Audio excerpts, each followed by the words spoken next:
भैया की असीम अनुकंपा, गुरुदेव भगवान का आशीर्वाद, अपने माता पिता के पुण्यों के द्वारा जो हमें आशीर्वाद मिला, उस आशीर्वाद से आप लोगों को भगवान की ये अनूठी गाथा ये परोसने जा रहे हैं।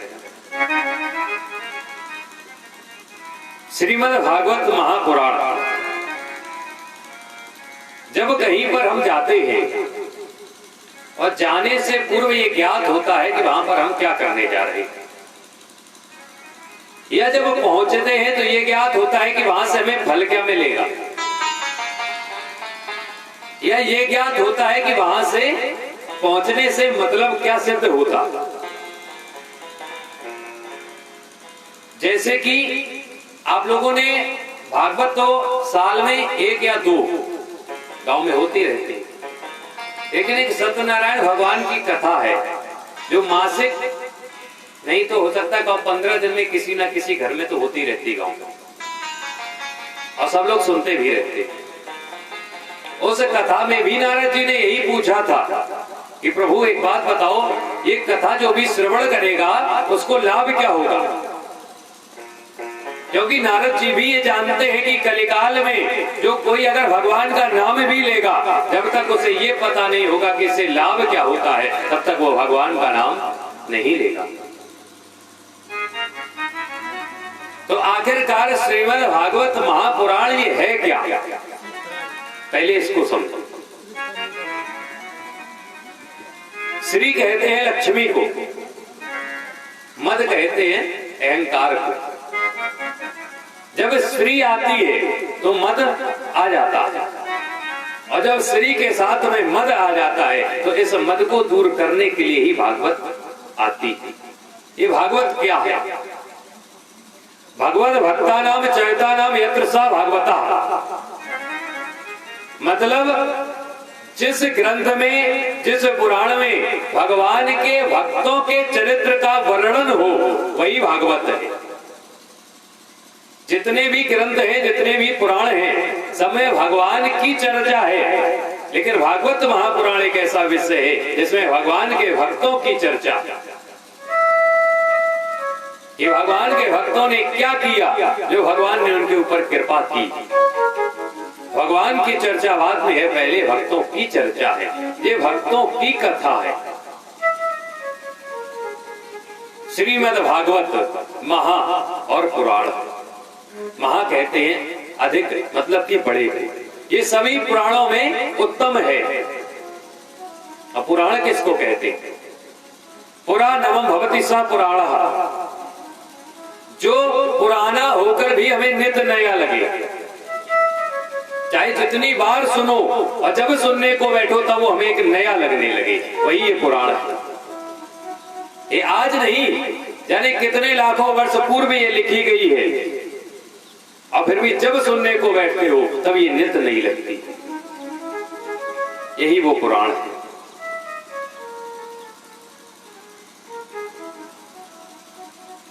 ऐसे न समझ में आई एक और तरीका, ये क्यों नहीं लगती। संतों ने अलग अलग भाव दिए कि आखिरकार नया लगने का कारण भी होगा, ये नहीं लगे ऐसा क्या कारण। ऐसे एक सेठ जी थे, उन सेठ जी के यहां पर अखबार आता था, जैसे यहां भी सबके यहां अधिकतर अखबार आता है। और जब अखबार वाला अखबार देने के लिए आया, तारीख है आज 2, उसने 30 तारीख का अखबार डाल करके चला गया। सेठ जी ने जैसे ही अखबार खोल करके देखा, तुरंत सबसे पहले तारीख को देखा, तारीख देखा ये 30 तारीख है, अखबार को बंद करके रख दिया कि दूसरे दिन अखबार वाले को आने दो, उसको मैं डांटूंगा कि क्यों रे, तूने अखबार 2 दिन पुराना क्यों दिया। प्रातः हुई, सेठ जी दरवाजे बैठ गए कि अभी होकर आता होगा, पेपर लेकर के आएगा, तुरंत उसको रोकेंगे। पेपर डालने वाला जैसे ही आया, सेठ जी ने तुरंत उसको पकड़ लिया। उसने पूछा, सेठ जी बताओ कुछ कार्य है? सेठ जी कहते कि अरे मूर्ख, एक बात बताओ, कल तारीख थी 2 और तुमने मेरे यहाँ पर 30 तारीख का अखबार डाल दिया, मेरे यहाँ पर पुराना अखबार देकर के गए हो।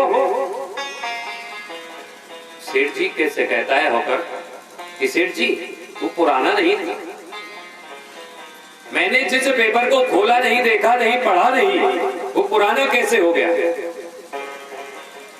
मैं 30 तारीख को लेकर के आया और मैंने आपको नहीं दे पाया, वो 2 दिन मेरे घर में रखा रहा, तो क्या रखा रहने से पेपर पुराना हो जाता है?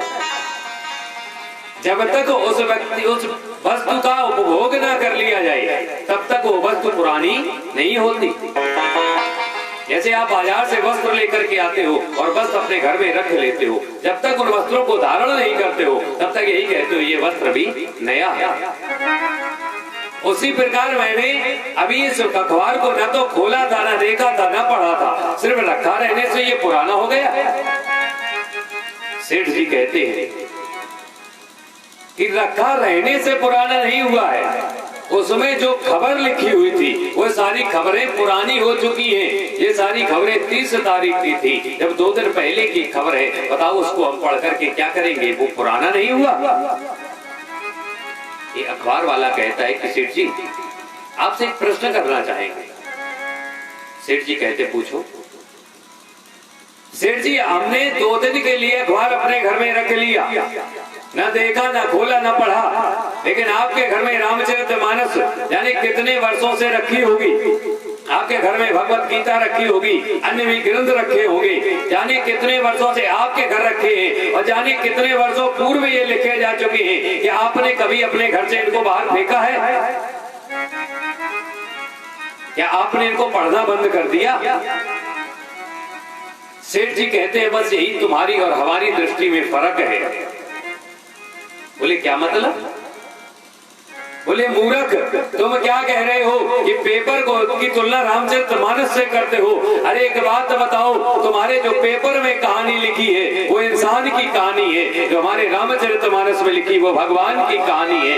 इंसान की कहानी पुरानी हो सकती है लेकिन भगवान की कहानी पुरानी नहीं हो सकती है, इसलिए ये नित नई लगती है। चाहे आज सुनो और चाहे कल सुनते रहो, ये नित नई लगती रहती।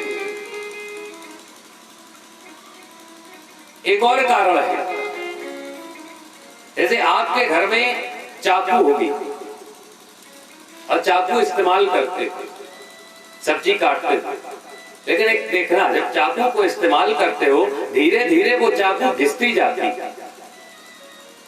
सिल का इस्तेमाल करते हो, सिल भी धीरे धीरे घिसती जाती। वो जब घिस जाती है वो जाती कहां है? वो हमारे अंदर पहुंचती है, लेकिन हम चाहते नहीं कि हमारे अंदर ये पहुंच जाए, लेकिन घिस करके हमारे अंदर कैसे पहुंचती है? जब सब्जी काटी जाती है तो उसका तत्व उसके साथ में पहुंच जाता है। कथा वही है, लेकिन जिस प्रकार से आप सब्जी जो लाते हैं, बनाते हैं, वो खाते हैं, आप जानते नहीं है, फिर भी चाकू का जो लोहे का तत्व आयरन है वो आपके अंदर प्रवेश कर जाता है आपकी इच्छा के बगैर ही। उसी प्रकार से जब ये वक्ता कथा सुनाते हैं, कथा वही है, लेकिन वक्ता की वाणी और वक्ता का अनुभव जो उसकी भक्ति है वो आपके अंदर प्रवेश कर जाती है, जो आप चाहते नहीं हो फिर भी अंदर आ जाती है, इसलिए ये नित नई लगती है। अन्य वक्ताओं के द्वारा कथा जब कही जाती है तो वक्ता का भाव भी आपके अंदर प्रवेश करता है, इसलिए ये नया भाव उत्पन्न कराती है। भागवत कथा जब प्रारंभ हुई तो प्रारंभ से पूर्व भागवत महात्मा का वर्णन हुआ, इसमें की 6 अध्याय आए। व्यास जी ने महात्मा में प्रथम श्लोक लिखा कि सच्चिदानंद रूपाय विशोधपत्यादि हेतवे तापत्रय विनाशाय श्री कृष्णाय वयं नुमः। पहला श्लोक लिखा, उस परमात्मा को प्रणाम किया है। किस परमात्मा को? कि सच्चिदानंद रूपाय, सत चित और आनंद का जो रूप है, सत्य कहते हैं सत्य को, और सत्य सिर्फ ईश्वर है और सब कुछ नश्वर है। चित कहते हैं प्रकाश को, जिस प्रकार से हम कहीं अंधकार में होते हैं तो हमें प्रकाश की आवश्यकता पड़ती है। उसी प्रकार से इस मन रूपी अंधकार को दूर करने के लिए ईश्वर रूपी प्रकाश आवश्यक है। यही ये प्रकाश का स्वरूप है। तीसरा नाम लिया आनंद का। भगवान का ही स्वरूप आनंद है। अन्य जितनी भी वस्तुएं हैं सबका विलोम बना है, लेकिन आनंद का कोई विलोम नहीं बना। सुख का दुख है, क्योंकि सुख आया है दुख आएगा। गर्म का ठंडा है, मीठे का कड़वा है, लेकिन आनंद का विलोम नहीं है, क्योंकि परमात्मा का कोई विलोम नहीं हो सकता। आप लोग सभी लोग कहते हैं कि जब भगवान का अवतार होता है क्या कहते हो? नंद घर आनंद है। आनंद ही जन्म लेता है, तभी वो आनंद आता है। दशरथ जी के यहाँ पर भी जन्म हुआ था, तब भी यही हुआ था कि दशरथ पुत्र जन्म सुनी काना, मानव परमानंद समाना। किसके समान? परमानंद के समान। मतलब कि आनंद ही भगवान का स्वरूप है। ये तीन स्वरूप से वो परमात्मा बनता है कि सत्य चित्त आनंद। इसके बाद लिखा कि विश्वोत्पत्त्यादि हेतवे। ये परमात्मा किस लिए? विश्व की उत्पत्ति, पालन और संहार, ये तीनों कार्य करता है। विश्व को बनाता है, इस सृष्टि का रचना करता है, और सृष्टि रचने के बाद इन भक्तों का पालन पोषण करता है, और उसके बाद में इसको संहार कर देता है। इसके बाद में आगे लिखा कि तापत्रय विनाशाय। ये तीन तापों का दमन करता है। कौन कौन से तीन ताप? दैहिक, दैविक और भौतिक। ये तीनों ताप सिर्फ परमात्मा में शक्ति है, जो इस जीव के अंदर से इन तीनों तापों को नष्ट कर सकता है।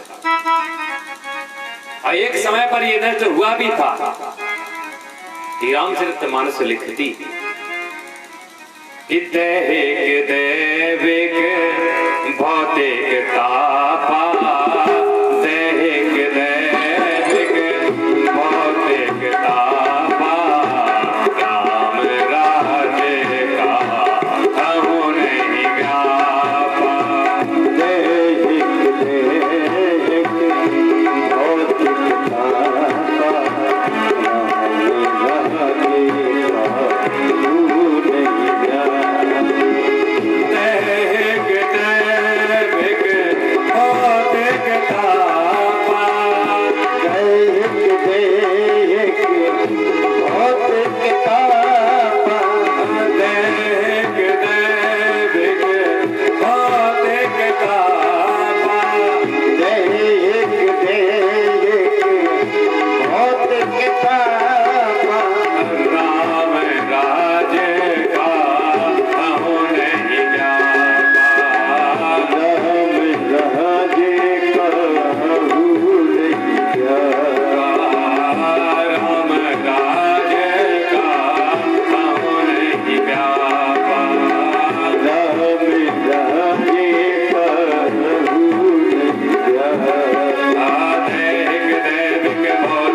ताप होते हैं। जब देह में कोई कष्ट होता है तो ये दैहिक ताप में आता है। कोई दैवी आपदा आ जाती है तो ये दैविक ताप में आता है। जैसे फसल खड़ी है, फसल तैयार है, काटने का समय चल रहा है और बारिश या ओले पड़ जाती है, ये दैहिक ताप में आता है। भौतिक ताप में आता है कि हमारे पास सब कुछ है, लेकिन अपने भौतिक सुख जो है, अपने पास धन की कमी है कि अपने सुखों को हम पूर्ण नहीं कर सकते। ये भौतिक ताप में आता है। ये तीनों ताप कब नहीं रहते हैं? जब वो परमात्मा की कृपा होती है। इन तीन तापों का जो नाश करते हैं, तापत्रय विनाशाय श्री कृष्णाय वयं नमः। ऐसे परमात्मा को, ऐसे भगवान श्री कृष्ण को हम सभी लोग प्रणाम करते हैं। व्यास जी ने प्रथम श्लोक में परमात्मा श्री कृष्ण की वंदना की। इसके बाद दूसरे श्लोक में अपने पुत्र की वंदना करते हैं। यं प्रपजन्त मनुपे तमपेत कृत्यम् अद्वैपायनो विरह का तरया जुहाव पुत्रेति तन्मयतया तरवो विनेद तम सर्वभूत हृदयम् मुनिमानतोस्मि। अपने पुत्र की वंदना करते हैं। इस सुखदेव जी की वंदना, जिन्होंने जन्म लेते ही अपना घर त्याग दिया। कोई संस्कार नहीं हुआ है, नारी छेदन संस्कार नहीं हुआ है, जाति कर्म संस्कार नहीं हुआ है, अन्नप्राशन संस्कार नहीं हुआ है, कोई भी संस्कार नहीं है, तन पर कोई वस्त्र नहीं है और घर को त्याग दिया। व्यास जी इनके पीछे पीछे भागते जा रहे हैं। पुत्र रुक जाओ, पुत्र रुक जाओ। सुखदेव जी आगे आगे भागे जा रहे हैं और पीछे से व्यास जी भागे जा रहे हैं।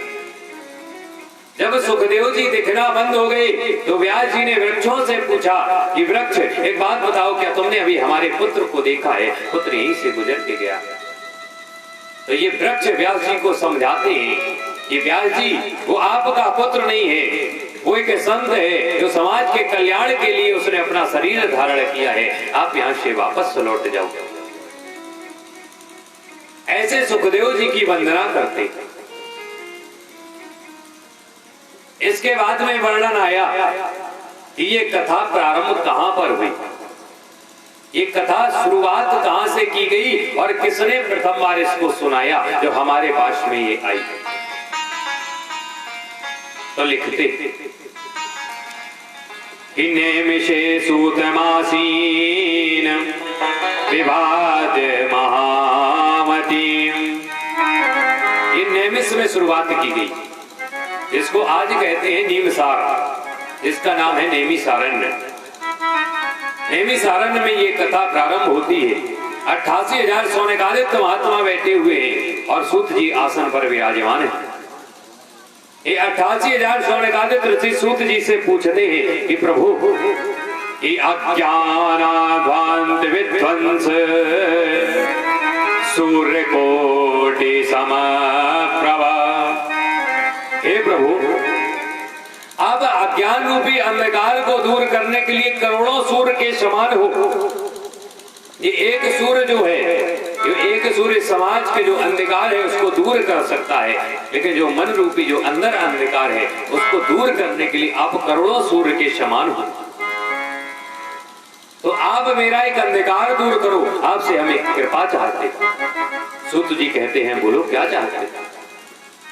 तो सोनकादित्य महात्मा कहते थे, सूताख्यायी कथा सारम मम कर्ण रसायनम। हे प्रभु, हमें कथा सुनाओ, और कथा नहीं, कथा सारम, जो कथा का मुख्य सार हो, मुख सुनाओ, हमें पूरी कथा न सुनाओ। सूताख्यायी कथा सारम मम कर्ण रसायनम।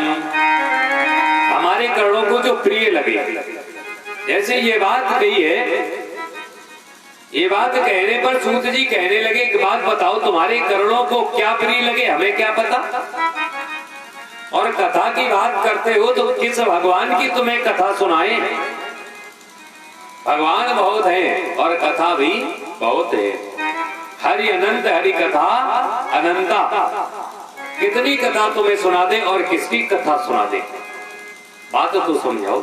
तो सौनकादिक महात्मा कहते हैं कि सूत जी हमें कथा सुनाओ किसकी, कि कृष्ण प्राप्ति करम शश्वत साधनम तद्वदाधुना। हमें ऐसी कथा सुनाओ जिससे भगवान परमात्मा श्री कृष्ण की प्राप्ति हो जाए, ऐसी कथा सुना दो। और जैसे ये बात सुनी है तो सूत जी कहते हैं कि तुम जो कथा सुनना चाहते हो, तुमने बहुत बड़ा अच्छा प्रश्न किया है। आज कलिकाल में जो ये मनुष्य जो जीव है, ये काल के व्याल में चला जा रहा है, लेकिन भगवान की परमात्मा की कृपा नहीं चाहता है, उनकी कथा सुनना नहीं चाहता। काल व्याल मुख ग्रास और त्रास निर्लास हे तवे। काल के व्याल जो काल रूपी जो ये मृत्यु रूपी जो सर्प है, इसके मुख में सब बैठे, लेकिन कब बंद हो जाए कोई पता नहीं है। लेकिन अगर इससे मुक्ति पानी है तो क्या अर्थ ये है कि कथा सुनने से क्या कोई अमर हो जाता है? अगर मुक्ति पानी, अगर अमर होते होते तो परीक्षित जो 7वें दिन परीक्षित को सर्प दंशन कर लेता है तो परीक्षित की मृत्यु ना होती।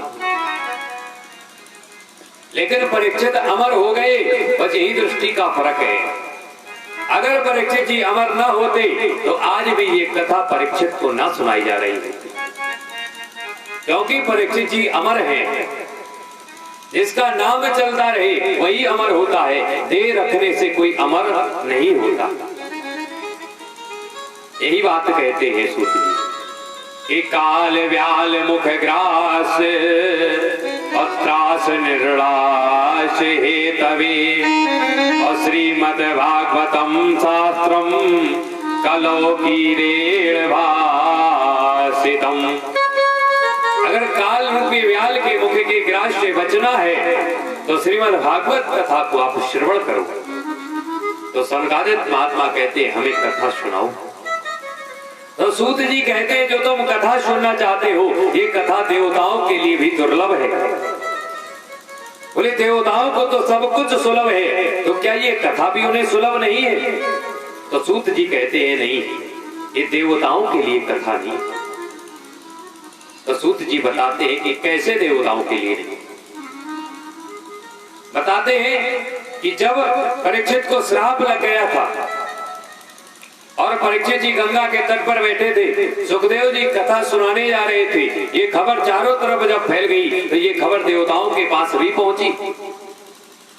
देवता आपस में विचार करने लगे कि जो कथा परीक्षित को सुनाई जा रही है, ये कथा हमें मिल जाए तो क्या करें? एक काम करें, सुखदेव जी के पास में चलते हैं और सुखदेव जी से कहेंगे कि ये कथा आप हमें सुना दो और इसके बदले में हम आपको कुछ दे रहे हैं। क्या लेकर के चले? सुधा कुंभम गृहीत्वैव और देवा तत्र समागमन। आज देवता सुधा कुंभम अमृत का कलश लेकर के आए हैं और सुखदेव जी के पास में पहुंचे हैं और प्रणाम किया। सुखदेव जी से कहते सुखदेव जी आप एक काम करो। बोले हाँ बताओ। कि ये जो कथा रूपी अमृत जो ये आप परीक्षित को पिलाने जा रहे हो, ये कथा हमें दे दो। बोले तो फिर हम परीक्षित को क्या दें जब ये कथा श्रवण के लिए ही बैठा है? तो देवता कहते हैं कि परीक्षित को ये अमृत दे दो, ये हम अमृत लेकर के आए हैं, इनकी 7वें दिन मृत्यु हो जाएगी, आप अमृत पिला दो, ये अमर हो जाए और आप ये कथा हमें सुना। जैसे ही सुखदेव जी ने ये बात सुनी है तो सुखदेव जी कहने लगे कि क्वा सुधा क्वा कथा लोके और क्वा काचा क्वा मणिर महान। क्या कह रहे हो कि क्वा सुधा क्वा कथा लोके, कहाँ तुम्हारा अमृत और कहाँ ये कथा? इस कथा की तुलना इस अमृत से करते हो। क्वा काचा क्वा मणिर महान, कहाँ कांच को लेकर के फिर रहे हो, इस मणि से तुलना कर रहे हो। तुम्हारा अमृत पीने से ये व्यक्ति अमर हो जाएगा, ये देर रखे रहेगा, लेकिन कथा रूपी अमृत पीने से इसकी मुक्ति हो जाएगी। तुम्हारे यहाँ वो स्वर्ग में पहुंच सकता है। क्यों? क्योंकि उसका पुण्य एकत्र हो गया। लेकिन जब ये पुण्य खत्म हो जाएगा उसे इसी नरक में फिर आना पड़ेगा। लेकिन अगर उसने कथा को श्रवण कर लिया तो इसकी मुक्ति हो जाएगी, इसे दोबारा नहीं आना। तुम कितनी भी कृपा कर दोगे, जब कृपा वो चली जाएगी तो उसे फिर यहाँ पर आना पड़ेगा। पुनरपि जन्मम पुनरपि मरणम पुनरपि जन्मम पुनरपि मरणम पुनरपि जननी जठरे शयनम।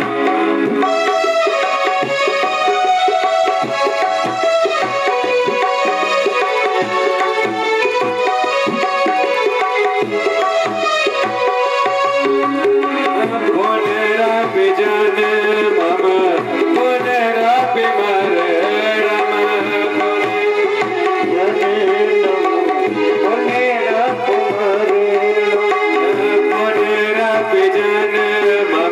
पुनरपि मरणम।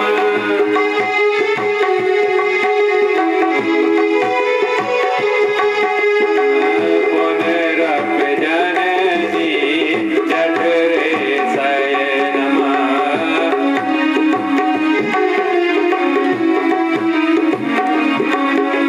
पुनरपि जन्मम पुनरपि मरणम पुनरपि जननी जठरे शयनम।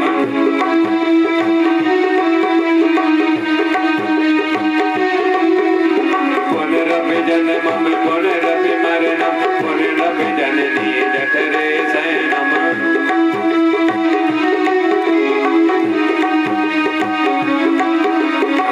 पुनरपि जन्मम पुनरपि मरणम।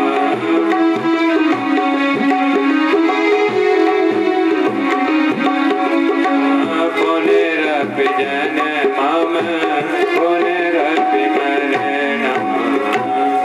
पुनरपि जन्मम पुनरपि मरणम। ऐसा तो हो जाएगा कि तुम्हारी कृपा से इसे कुछ दिन के लिए सुख मिल जाए, लेकिन उसे धराधाम पर फिर आना पड़ेगा और फिर इस मैया के उदर में इसे पहुंचना पड़ेगा। लेकिन कथा को अगर श्रवण कर लेगा इसकी मुक्ति हो जाएगी, उसे दोबारा इस बैतरणी में नहीं आना पड़ेगा। तो देवताओं को वहां से वापस लौटा दिया। देवताओं को बहुत क्रोध आया। ब्रह्मा जी के पास में गए, ब्रह्मा जी से कहते हैं कि प्रभु आज हम सुखदेव जी के पास में गए थे अमृत का कलश लेकर के, लेकिन आज उन्होंने मुझे कथा का रसपान नहीं कराया है और मुझे लौटा दिया। ब्रह्मा जी सोचने लगे ऐसा इस कथा में क्या है। ब्रह्मा जी कहते हैं कि देवताओं एक काम करो, ये कथा पूर्ण हो जाने दो, और जब ये कथा पूर्ण हो जाए फिर उसका मुझे फल बताना। देवता कथा पूर्ण होने का इंतजार करते रहे। कथा जब पूर्ण होती है, पूर्ण होने के बाद में परीक्षित को मोक्ष मिल जाता है। ये बात देवताओं ने ब्रह्मा जी को बताई तो आज ब्रह्मा जी ने भागवत रूपी पुराण को मंगवाया और जितने भी स्वर्ग के सुख हैं, जितने भी पुराण हैं, सब एकत्र किए गए। एकत्र करके एक तुला लगाई गई। उस तुला के एक पड़ले पर जितने पुराण हैं सब रख दिए गए। स्वर्ग के जितने सुख हैं सारे सुख रख दिए गए और एक तरफ की जो पल्ला है उसमें भागवत का पुराण रख दिया गया।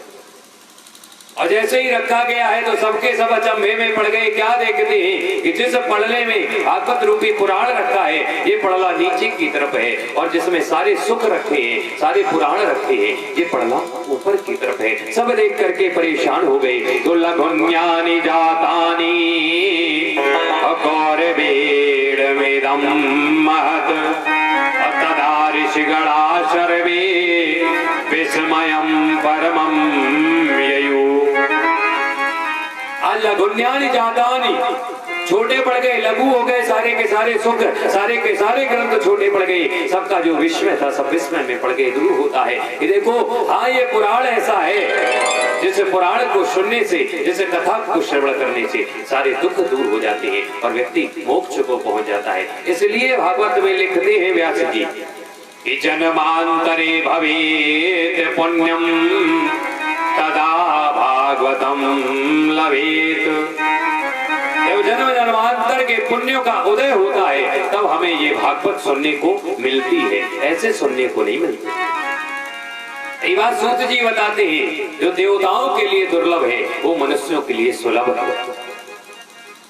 अब क्यों सुलभ है इसकी पुष्टि बाबा तुलसीदास भी करते हैं कि बड़े भाग मानुष तन पावा, बड़े भाग मानुष तन पावा, सुर दुर्लभ सब ग्रंथन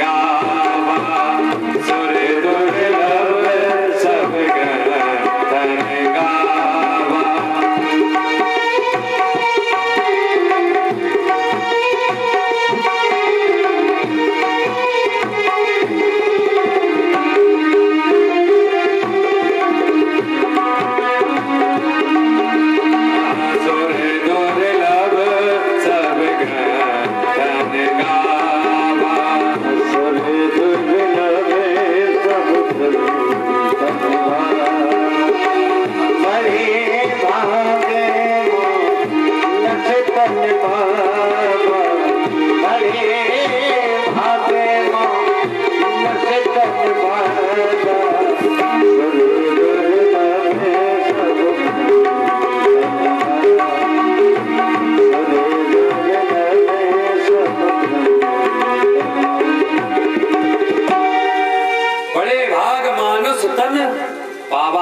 सुर दुर्लभ सब ग्रंथन गावा। ये जो तन है ना ये देवताओं को भी नहीं मिलता, इसलिए ये कथा है, ये देवताओं के लिए नहीं है, ये सिर्फ मनुष्यों के लिए बनाई गई है।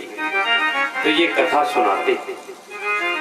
अब जब ये कथा सुनाई तो सूत जी कहते हैं कि जो कथा हम तुम्हें सुनाने जा रहे हैं यही कथा सनकादिक महात्माओं ने नारद जी को सुनाई।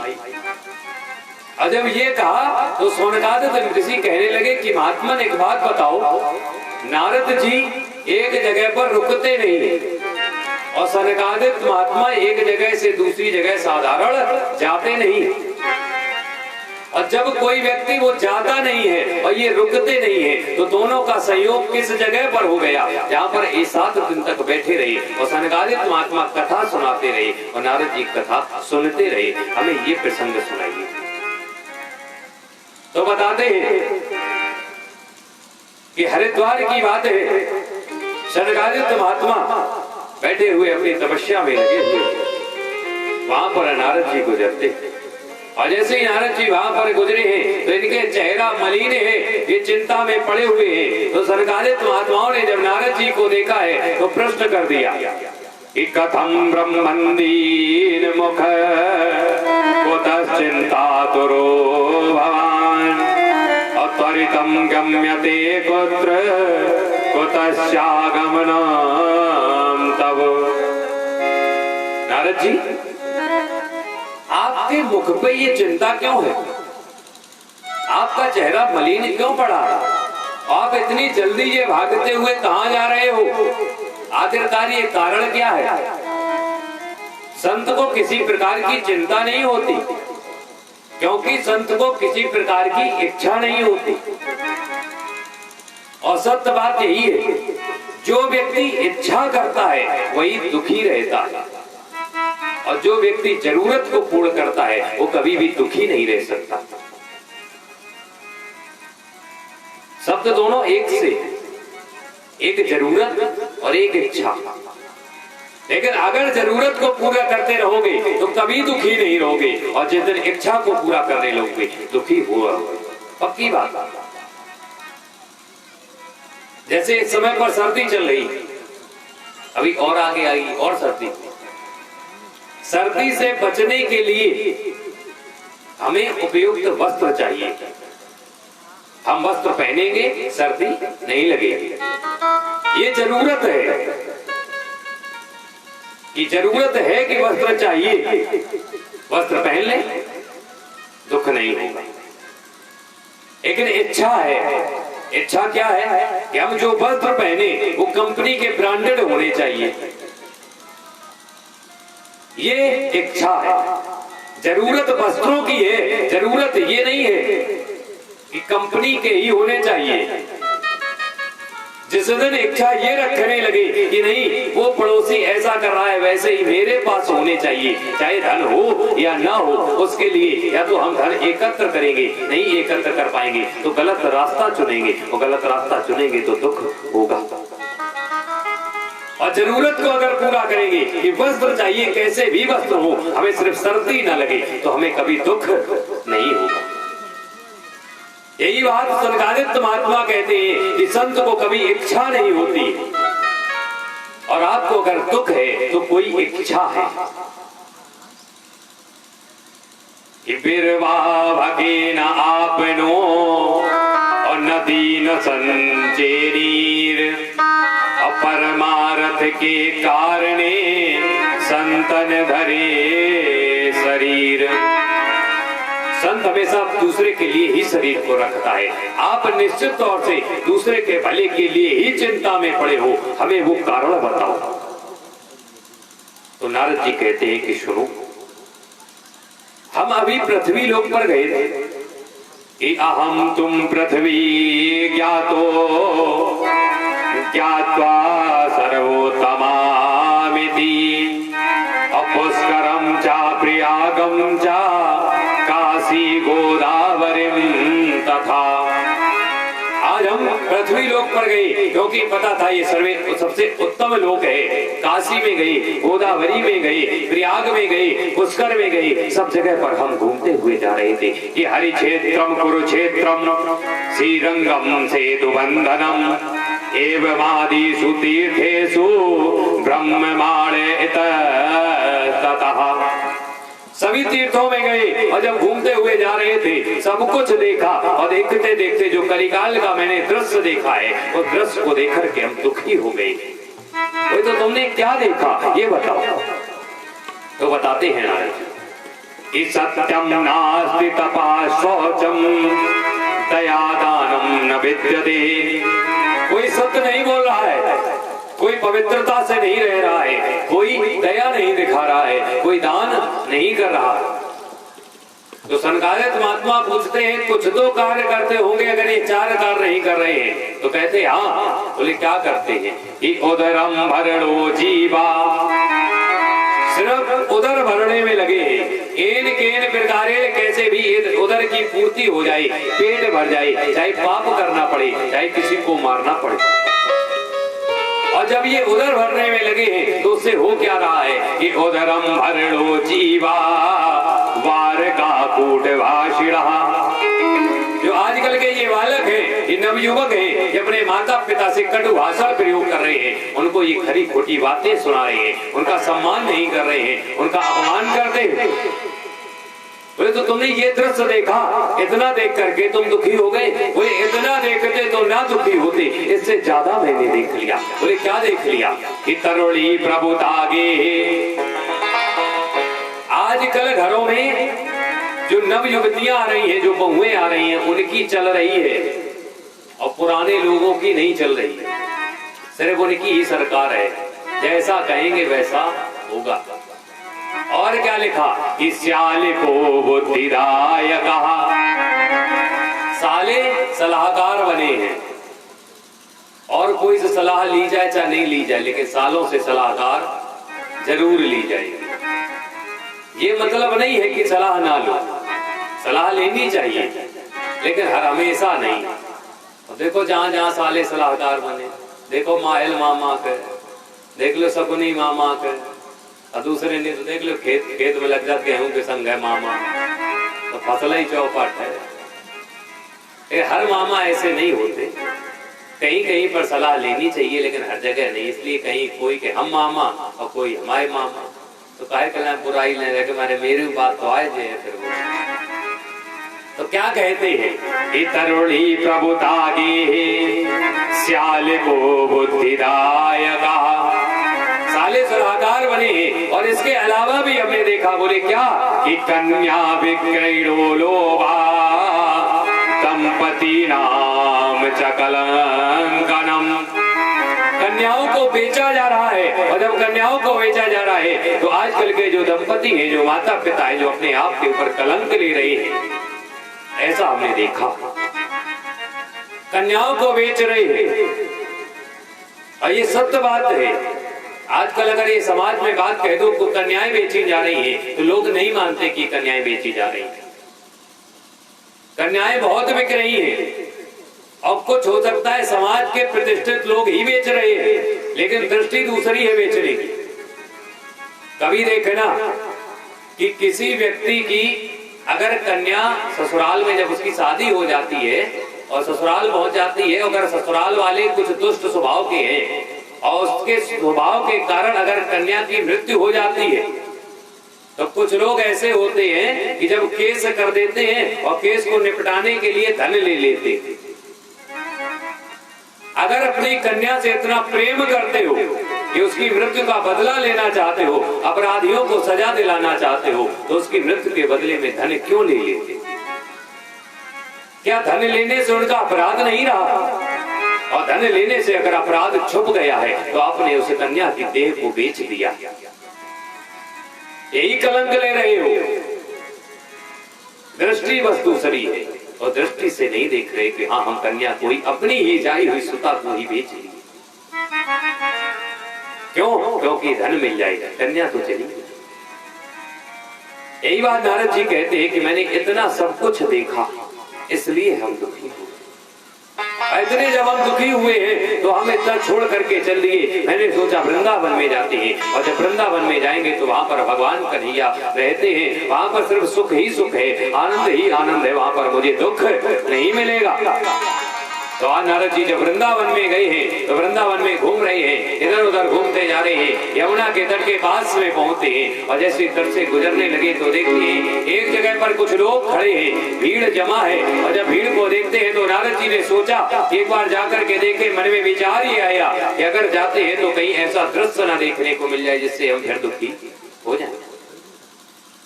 नारद जी ने पहले तो ठिठके, लेकिन उसके बाद चल दिए। और उस भीड़ के अंदर एक युवती बैठी है, वो युवती रो रही है। उस युवती ने देखा कि हमारे पास में एक संत आ रहे थे और आते आते ये वापस चल दिए। तो इस युवती ने उस संत को रोका है और कहने लगी कि भो भो साधु छड़म तिष्ठ,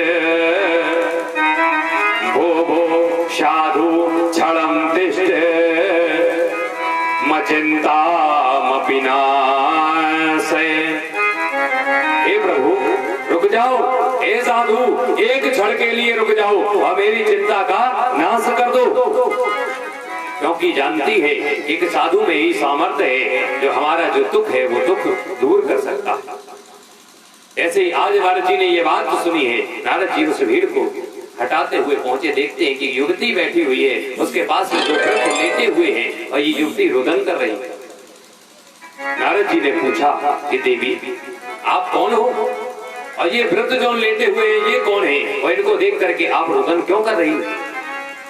तो ये देवी कहती कि अहम भक्तिरिति ख्याता एमौ में तनयो मतो।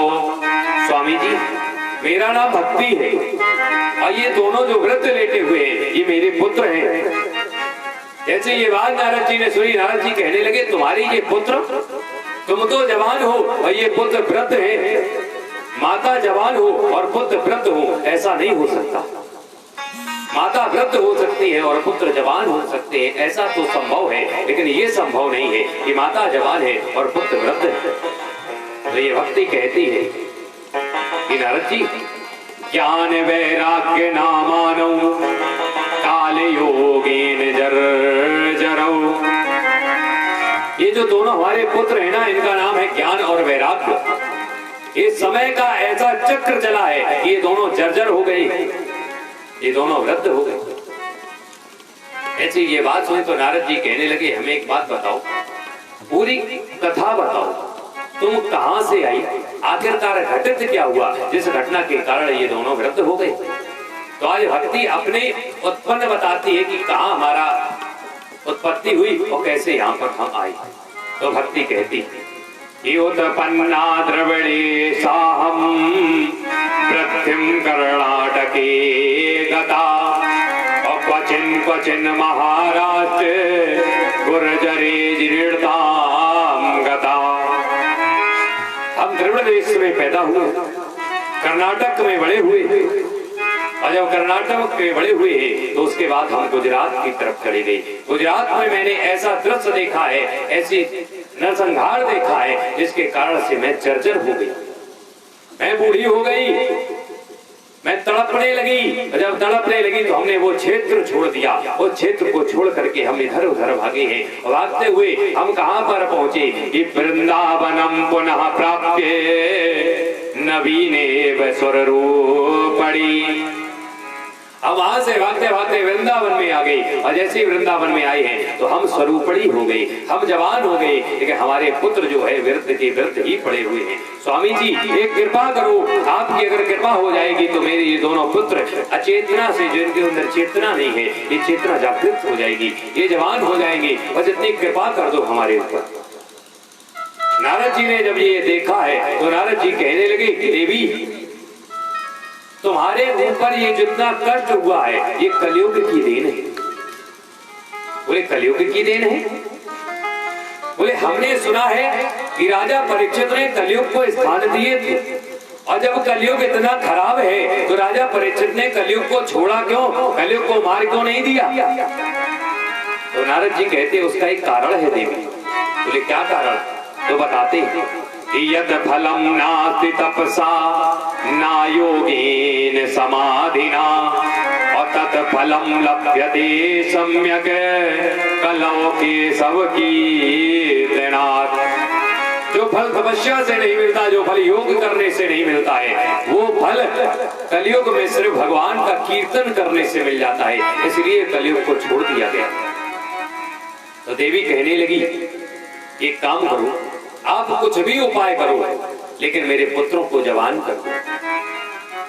तो आज नारद जी ने ज्ञान वैराग्य के कानों में वेद वेदांत का घोष किया है, गीता का पाठ सुनाया है, लेकिन ये ज्ञान वैराग्य नहीं चलती। जितनी देर तक गीता का पाठ चलता है उतनी देर तक चेतना तो आ जाती है, लेकिन जवान नहीं होते हैं, और जैसे गीता का पाठ बंद होता है ये फिर अचेत हो जाते हैं। नारद जी ये सब कुछ करते जा रहे हैं, करते करते जब ये दुखी हो गए, दुखी होते होते ये अब क्या करें, परेशान है, तो आकाशवाणी होती है। आकाशवाणी कहती है कि नारद जी अगर इनकी चेतना लाना चाहते हो तो जाओ सत्कर्म करो। और जैसे कहा सत्कर्म करो, नारद जी पूछते कि सत्कर्म क्या होता है, इससे पहले आकाशवाणी लुप्त हो जाती है। तो नारद जी कहते हैं कि शनकादिक महात्माओं हम यही ढूंढ रहे हैं कि आखिरकार ये सत्कर्म क्या होता है, इसीलिए हम परेशान हैं, हमें सत्कर्म बता दो। जैसे ये बात कही तो शनकादिक महात्मा कहते हैं कि सत्कर्म, बस इतनी छोटी सी बात के लिए तुम परेशान हो। तो शनकादिक महात्मा ने जब ये बात कही तो नारद जी कहते हैं हम तो परेशान हो गए वेद वेदांत का घोष करते करते, और आप कह रहे हो कि इतनी सी बात। बोले हाँ। बोले तो बताओ इसका क्या फल है, किसको कहते सत्कर्म? तो शनकादिक महात्मा कहते कि सत्कर्म सूचको नूनम ज्ञान यज्ञ स्मृतो बुधई। अब ज्ञान यज्ञ को करें, सत्कर्म बहुत छोटा। बोले कौन सा ज्ञान यज्ञ करें? तो बताते हैं कि श्रीमद् भागवतालाप साधु गीत सुखादि भी, श्रीमद् भागवत कथा का आलापन करिए। और जो कौन सी कथा जो सुखदेव जी ने राजन परीक्षित को सुनाई थी वही कथा करवाइए। ये कथा जब सुनेंगे तो इनका व्रत जो है ये व्रत टूट जाएगा और ये जवान हो जाएंगे।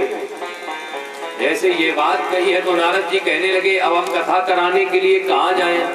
बोले आप जानो। बोले आपने रास्ता बताई तो आप एक कथा को। बोले हम कथा कहें? बोले बिल्कुल, आप वक्ता और हम श्रोता, हम सामने बैठे, भक्ति को यही बुला लेंगे, ज्ञान वैराग्य को बुला लेंगे, आप कथा सुनाएं। तो कथा कहाँ होनी चाहिए? तो ये हरिद्वार में ही कथा सर्वप्रथम प्रारंभ हुई, जहाँ पर नारद जी ने सुनी। देखिए यहाँ पर 4-5 वक्ता होंगे और 5 श्रोता एकत्र होंगे, तब ये भागवत प्रारंभ होती। सौनकादिक महात्माओं को सुनाते हैं सूत जी, नारद जी को सुनाते हैं सनकादिक ऋषि, सुखदेव जी सुनाते हैं राजन परीक्षित को, और मैत्रेय जी सुनाते हैं विदुर जी को, और हम सुनाते हैं आप। तो 5 वक्ता होंगे और 5 श्रोता होंगे, तब ये भागवत प्रारंभ होगी। अब ये दूसरी श्रेणी के वक्ता प्रारंभ हो गए। शनकादिक महात्मा ने कथा प्रारंभ की कहां पर कि गंगा द्वार समीपे तु तटमानंद नामकम। हरिद्वार में गंगा नदी के पास में आनंद नामक तट है, वहां पर ये भागवत प्रारंभ की गई। तो नारद जी बोले भागवत तो प्रारंभ हो, इसमें तैयारी बहुत कुछ करनी पड़ती। बोले कैसी तैयारी? बोले अब कोई कहता टेंट खरीदो, कहूँ साउंड, कहूँ पंडित जी के 4 संग है। पूछो ताऊ जी से कम 2 महीना परेशान है, या व्यवस्था वाह व्यवस्था, बहुत व्यवस्था कराऊं। पर नारद जी बोले बताओ हम कहाँ बुक करेंगे, आप जानो जैसे मन तैसे करो। बोले कोई जरूरत नहीं टेंट की, बोले पिछाई की, बोले कोई जरूरत नहीं, बोले गर्मी है पंखा, बोले बिल्कुल कोई जरूरत नहीं। बोले मतलब? बोले सुनो क्यों जरूरत नहीं कि नाना तरुल कीड़म, वहां पर अनेक प्रकार के वृक्ष खड़े हैं, तो वृक्ष की छाया है, टेंट की जरूरत नहीं है। बोले बिछाई के लाए नव कोमल वालुकम, कोमल कोमल वालू बिछी है, तो कोई गद्दा की जरूरत नहीं है। बोले साउंड व्यवस्था आवाज के लाए, बोले मेरी आवाज इतनी काफी है, और दूसरी बोले हवा बढ़िया चल रही है गंगा किनारे, खूब दूर तक आवाज पहुंच जाएगी, क्या जरूरत है तुम्हें साउंड व्यवस्था, सब ऐसी बढ़िया। तो भगवान भोलेनाथ के जगह पर ये कथा प्रारंभ हो रही है, और कथा के 2 ही रसिया हैं, एक तो भोले बाबा और एक हनुमान जी। सबसे ज्यादा कथा के रसिया मानस में भी है कि एक बार त्रेता युग माही शंभु गए कुंभज ऋषि माही, क्यों के लिए? राम कथा सुनने के लिए। और ये भी है राम कथा सुनने को रसिया, राम लखन सीता मन बसिया। बस 2 ही लोग हैं कथा के रसिक। तो भगवान भोलेनाथ के द्वार पर ये कथा प्रारंभ हो रही है। भगवान भोलेनाथ को द्वार बनाते हैं और कथा को आगे बढ़ाते हैं। शिवनाथ तेरी महिमा जब 3 लोग गाए, शिवनाथ तेरी महिमा जब 3 लोग गाए।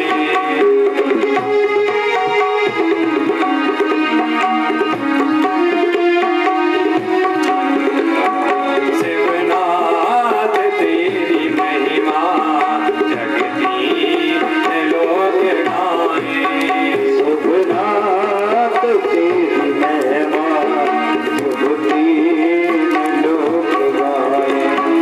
नाचे धरा गगन तो, नाचे धरा गगन तो, झूमे दसों दिशाएं।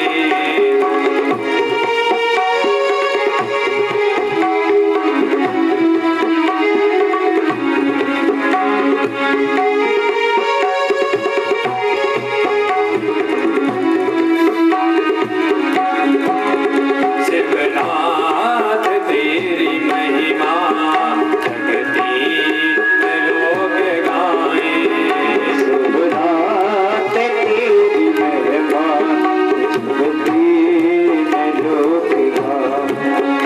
शिवनाथ तेरी महिमा, शिवनाथ तेरी महिमा जग 3 लोग गाए। शिवनाथ तेरी महिमा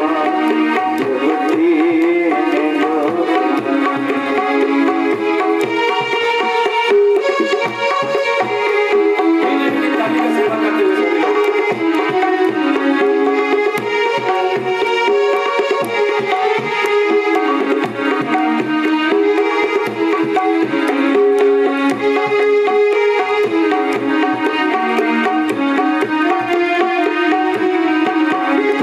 लोग देव सबसे न्यारा, तुमको नमन हमारा।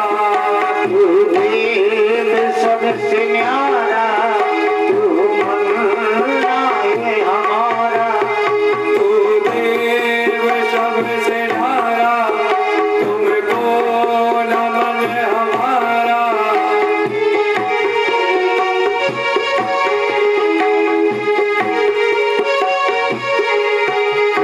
लाई है तेरे द्वारे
बोले शंकर महादेव की। आज भोले बाबा के दरबार में कथा प्रारंभ हो रही है। आज जब ये कथा प्रारंभ हो रही है, नारद जी श्रोता के रूप में बैठे हैं और सनकादिक महात्मा शनक, सनंदन, सनातन और सनत कुमार, ये चारों भाई कथा कहने जा रही है। भक्ति महारानी का आवाहन किया गया, भक्ति जी वहां पर आई और कथा प्रारंभ हुई। और जैसे ही कथा प्रारंभ हुई है, कथा चलती जा रही है और जैसे ही चलती जा रही है, दिव्य प्रकाश वहां पर हुआ है। और जैसे ही दिव्य प्रकाश हुआ है और उस प्रकाश में क्या देखते हैं सब, जो बालक व्रत थे भक्ति महारानी के, ये दोनों बालक जवान हो जाते हैं और जवान होकर के खड़े हो गए हैं। भक्ति महारानी खड़ी हो गई है, हाथ में करताल ले ली है और करताल लेकर के नाचने लगते हैं और एक ही गीत गाने लगते हैं कि भक्ति स्वतौ तो तरलो गृहीत्वा अप्रेमी के रूपा सहसा विराजित। कौन सा भजन है जो हम सभी लोग गाते हैं? अधिकतर सब लोग वो भजन गाते हैं जो भजन आज भक्ति मैया गा रही है। श्री कृष्ण गोविंद हरे मुरारी, श्री कृष्ण गोविंद हरे मुरारी, नाथ नारायण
वासुदेवा। श्री कृष्ण गोविंद हरे मुरारी, श्री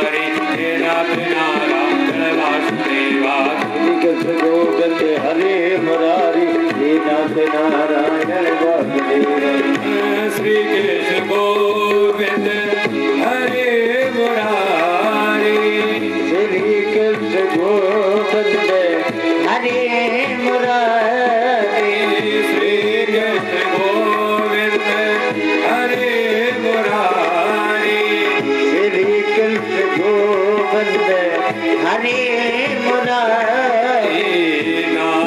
मुरारी,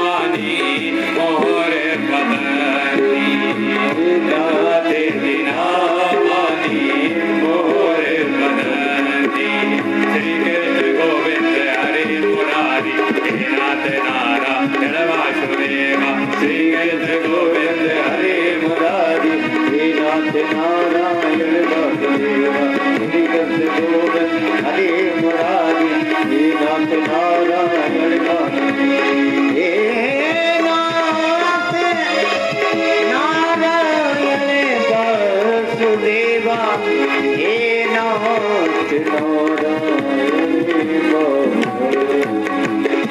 आज यही भजन गाते हैं कि श्री कृष्ण गोविंद हरे मुरारी और नाथेति नामा निमुहुर्वदन्ति जिह्वे पिबस्वा मृत में तदेव गोविंद दामो धर्माधवेति। आज यही भजन गा रहे हैं, करताल हाथ में लिए हुए हैं और नृत्य करते जा रहे हैं। सब लोगों ने ये देखा, देख करके सब अचंभे में पड़ गए। ये धन्य है ऐसी भागवत जिसको सुन करके भक्ति के जो पुत्र थे, जो वृद्ध थे, वो जवान हो गए। ये कथा सूत जी सोनकादित महात्माओं को सुना रहे थे, तो सोनकादित महात्मा कहने लगे कि सूत जी एक बात बताओ, भक्ति महारानी के दुख दूर हो गए, आपने ये कथा सुनाई, क्या और भी किसी प्रकार के दुख हैं जो दुख दूर हो जाते हैं ये कथा श्रवण करने से? एक कथा श्रवण करने से किनके किनके दुख दूर हुए हैं, किसको किसको लाभ हुआ है, हमें ये कथा सुनो। सूत जी कहते हैं कि महात्माओं, ये कथा अगर कोई पापी भी सुनता है तो वो भी मुक्त हो जाता है। कि ये मानवा पाप कृतस्तु सर्वदा और सदा दुराचारता विमार्गः।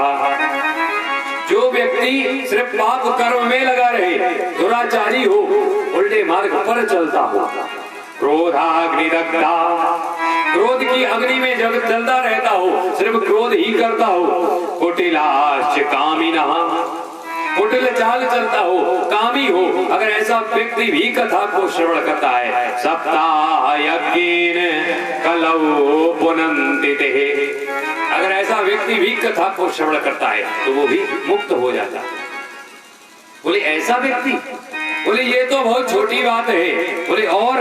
बोले सुनो कि पंचो कृपापा छल छंदकारिणः अक्रूरा पिशाचा इव निर्दयाश्चे। जो 5 प्रकार के छल होते हैं, ये छल करता हो, ऐसा व्यक्ति भी कथा सुनता है तो मुक्त हो जाता है। और क्या लिख दिया कि पंचो कृपापा छल छंदकारिणः पिशाचा। बोले पिशाचा? बोले हाँ, अगर कोई पिशाच हो, कोई भूत भी अगर कथा सुनता है तो वो भी तर जाता है। क्रूरा पिशाचा इव निर्दयाश्चे अब्रह्मस्य पुष्टा ब्रह्मचारिकारिणा।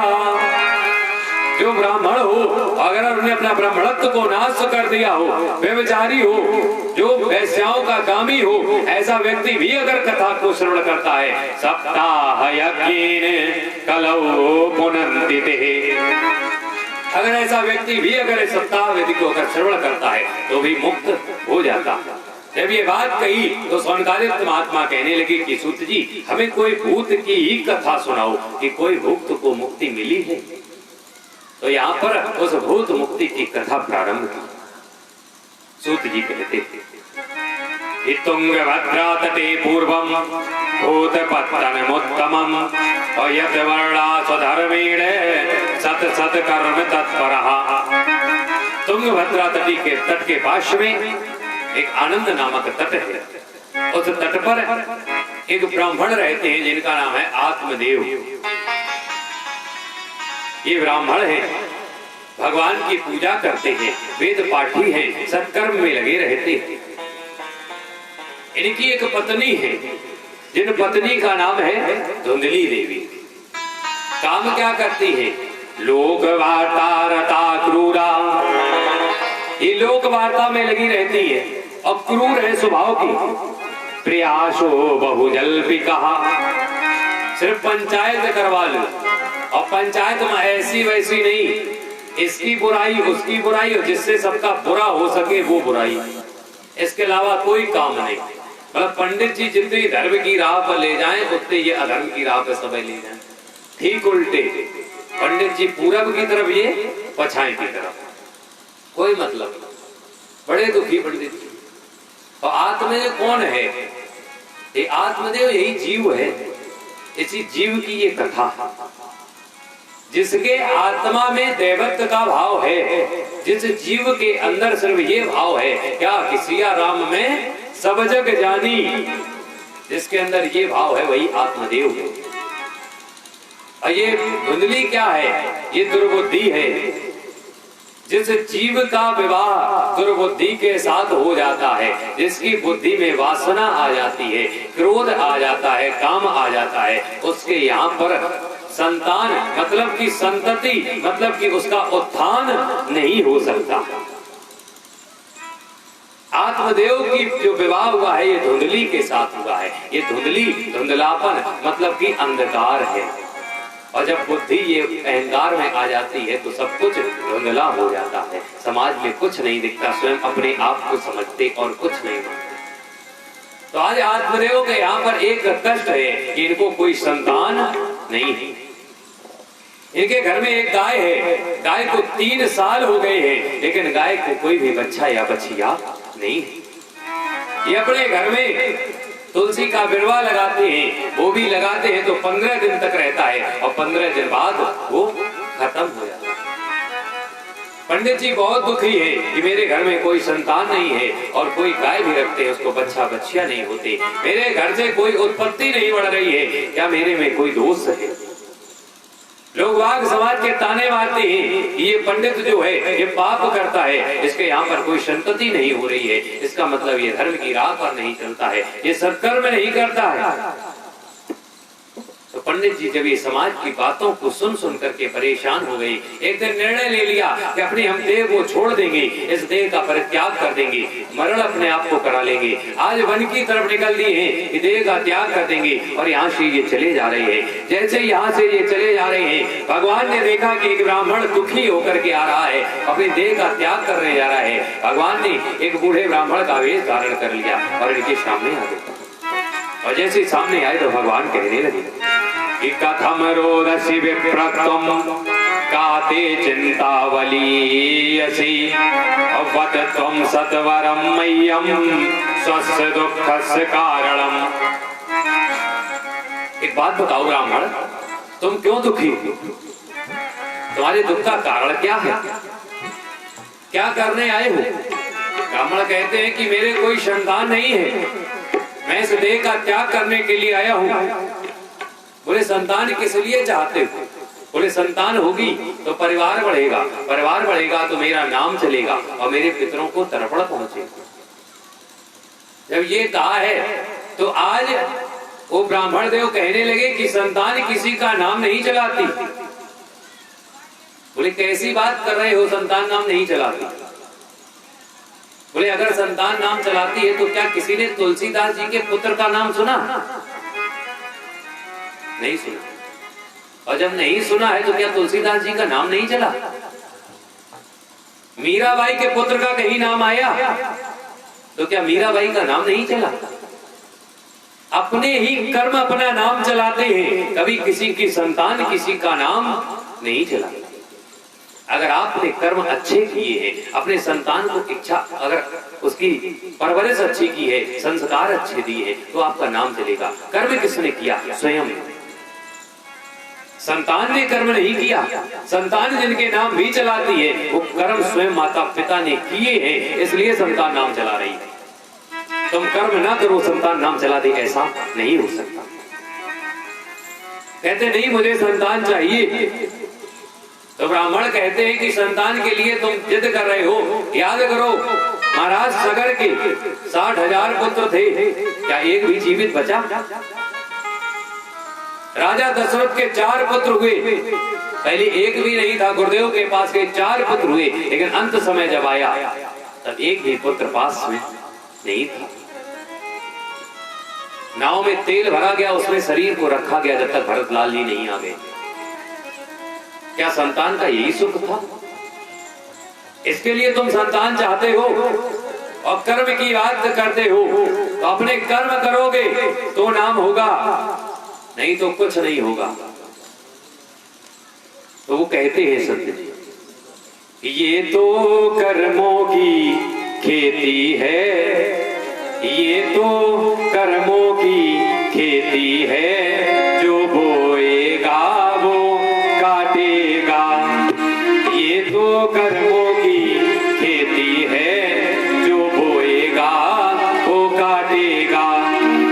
कर्मों से मुक्ति दिलाने को क्या बेटा हाथ लगाएगा, कर्मों से मुक्ति दिलाने को क्या बेटा हाथ लगाएगा, कर्मों से मुक्ति दिलाने को क्या बेटा हाथ लगाएगा।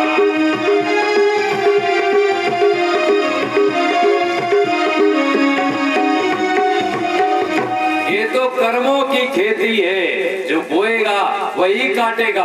तुम सोचो कर्म तुम अच्छे ना करो और पुत्र तुम्हारा नाम चला दे, कभी नहीं चलेगा। तो ये ब्राह्मण देव के पैर पकड़ लिए, कहते हैं कि हमने ये सुना है कि संत चाहे तो जो चाहे वो हो सकता है। तो ब्राह्मण देव सोचने लगे, जब इतनी जिद कर रहा है तो इसकी ललाट की रेखाओं को देखें, क्या इसके भाग्य में संतान है या नहीं है। ताज मस्तक की रेखाओं को देखा है, जब रेखाओं को देखा है सोच करके चिंता में पड़ गए। आत्मदेव पंडित जी पैर पकड़े, कह रहे कि स्वामी जी बताओ तो क्या आपने देखा है। तो ये कहते हैं कि हमने जो देखा है वो बताने योग्य नहीं है। बोले बताओ तो ये कहने लगे कि सप्त जन्मा अवधि तब पुत्रो ने वचने वचः। आत्मदेव तुम्हारे 7 जन्मों तक कोई संतान नहीं है। और जब ये बात कही है तो आत्मदेव अभी तो ये दुखी थे कि हमारी इस जन्म में संतान नहीं है, शायद अगले जन्म में संतान होगी। तब तो और बड़ा दुख हो गया कि 7 जन्मों तक मुझे संतान ही नहीं होगी। आज पैर पकड़ लिए हैं, अपना सर जमीन पर पटकने लगे हैं कि हे ब्राह्मण देव, अगर आप मुझे फल के रूप में संतान का आशीर्वाद नहीं देंगे तो अपने प्राण हम आपके चरणों में त्याग देंगे। आसंत से देखा नहीं गया कि मेरे चरणों में एक अगर ब्राह्मण की हत्या हो गई तो मुझे ब्रह्म हत्या लग जाएगी। आज अपनी झोली से एक फल निकाला है और फल आत्मदेव को दे दिया कि जाओ ये फल लेकर के जाओ, अपनी पत्नी को ये फल खिला देना। जब पत्नी आपकी ये फल खा लेगी, खाने से क्या होगा, खाने से तुम्हारे यहाँ पर एक संतान उत्पन्न होगी। आत्मदेव ने फल ले लिया और फल लेकर के जैसे ही चले तो संत कहने लगे कि ब्राह्मण देव फल लेकर के जा रहे हो, ये फल जब अपनी पत्नी को खिलाओगे तो कुछ नियम करने पड़ेंगे। बोले क्या नियम करने पड़ेंगे। बोले नियम बताए कि सत्यम शौचम दयादानम एक भक्तम तु भोजनम। सत्य को बोलना पड़ेगा, दया दिखानी पड़ेगी, दान करना पड़ेगा और एक भक्तम तु भोजनम, एक समय पर भोजन करना पड़ेगा। ऐसा अगर तुम्हारी पत्नी करती है, वर्षा अवधि स्त्रिया कार्यम तीन पुत्रति निर्मला, अगर ऐसा कार्य करेगी तो बहुत ही अति निर्मल तुम्हारे यहाँ पर पुत्र उत्पन्न होगा। आत्मदेव पंडित जी सोचने लगे कि पत्नी हमारी ऐसा करेगी तो नहीं, लेकिन पुत्र की लालसा है कि पुत्र हो जाए, कैसा भी हो जाए।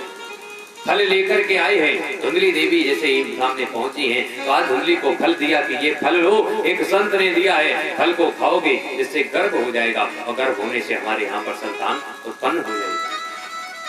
तो धुंधली ने फल लिया और फल लेकर के सोचने लगी क्या फल खाने से गर्भ हो सकता। अब देखो जब धुंधली है, दुर्बुद्धि है, तो दुर्बुद्धि के मन में दुर्विचार ही आएंगे। फल लिए बैठी है और विचार कर रही है कि फल खाएं और फल खाने से अगर गर्भ आ गया तो क्या घटित होगा।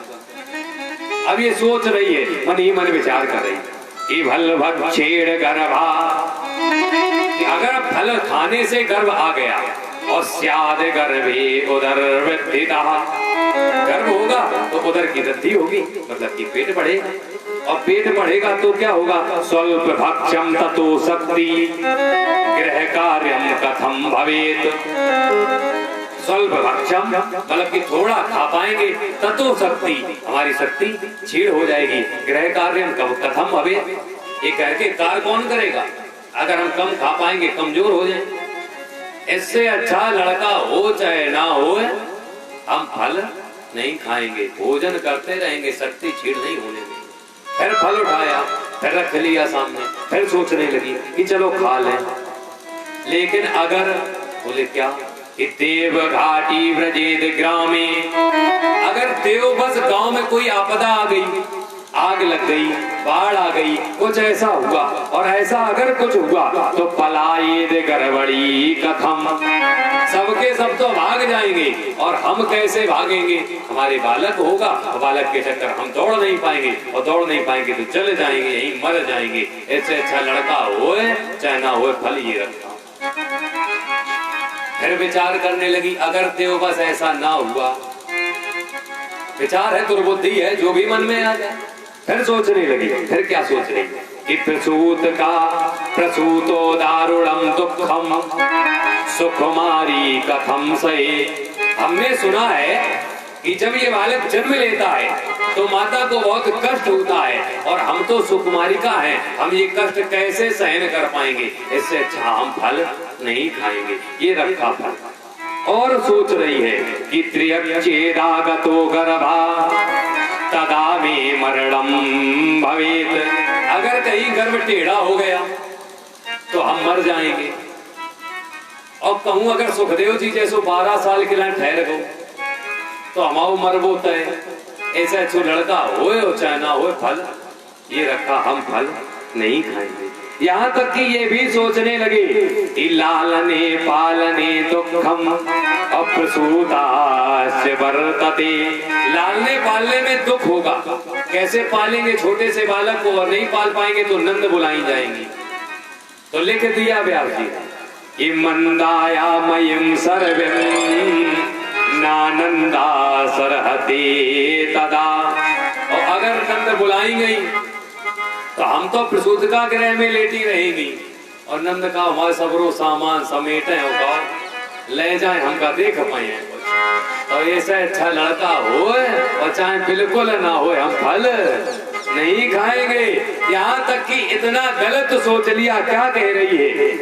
कह रही है कि लालने पालने दुखम प्रतुषाश्च वर्तते, विधवा नारी, जो बांझ नारी होती है, जो विधवा नारी होती है, मेरी मति के अनुसार क्या कहती है कि नारी सुख निम कथम भवे, वही नारी सुख में है जिसके कोई बालक नहीं होता या वो विधवा हो जाती है, मेरी मति के अनुसार। तो फल नहीं खाया, फल रख दिया, लेकिन विचार ही चल रहा, खाए ना खाए, खाए ना खाए। तो एक दिन देव बस क्या हुआ, इनकी बहन जी आ गई। एकदा भगनी तस्याद गृह स्वेच्छा आगतः, और जैसी बड़ी बहन जी आई, और आते ही जैसे अगर बिटिया के माताई मिले और या बिटिया के बड़ी बहन मिले, पहला प्रश्न होता है। देखो आप लोग ध्यान कर लेना, ऐसी बात नहीं है कि आप लोग वो बात कहते हो, ये भागवत जी में लिखी गई है, इसलिए आप लोग कहते हो, अपने मन से नहीं कहते। क्या लिखा गया? ये बड़ी बहन छोटी बहन से पूछ रही, जो आप लोग भी पूछते, जैसे बिटिया आई घर का हाल पूछो, बिटिया बहुत घबराए गई, का बात, कोई चिंता, मतलब हो सकता है जैसी घर से गई हो, बिटिया वैसे शायद हष्टपुष्ट हो है, लेकिन माताई के मुंह से यही बात नहीं करे, बिटिया बहुत घबराए गई। बड़ी बहन मिले बुरी आवाज कहे कि बिटिया घबराए गई, और यही बात बड़ी बहन यहाँ कह रही है कि दुर्बला तीन दुखीन अनुजे करवाड़ी के, दुर्बल बहुत हो गई हो, का दुख है, क्या कुछ खाने को नहीं मिलता? तो धुंधली ने पूरी बात बताई कि एक फल लेकर के आए, कहते फल खाओ, और फल खाने से क्या होता है कि फल खाने से गर्भ आ जाएगा, और गर्भ आने संतान होगी। तो दीदी हम ये फल नहीं खाएंगे, अब तुम बताओ फल से कहीं लड़का होता? बहन बोली काहे चक्कर पड़े, फल की तो संतान की इच्छा है, मेरे गर्भ में एक शिशु पल रहा है, ये जब शिशु जन्म लेगा वो हम तुम्हें दे देंगे, और ये तुम्हें दे देंगे, तो पंडित जी को दे देना, कह देना कि हमें संतान हुई है, और उतने दिन तक तुम नाटक करते रहो, और इसके बदले में हमें कुछ धन दे देना, मेरे पास में धन नहीं है।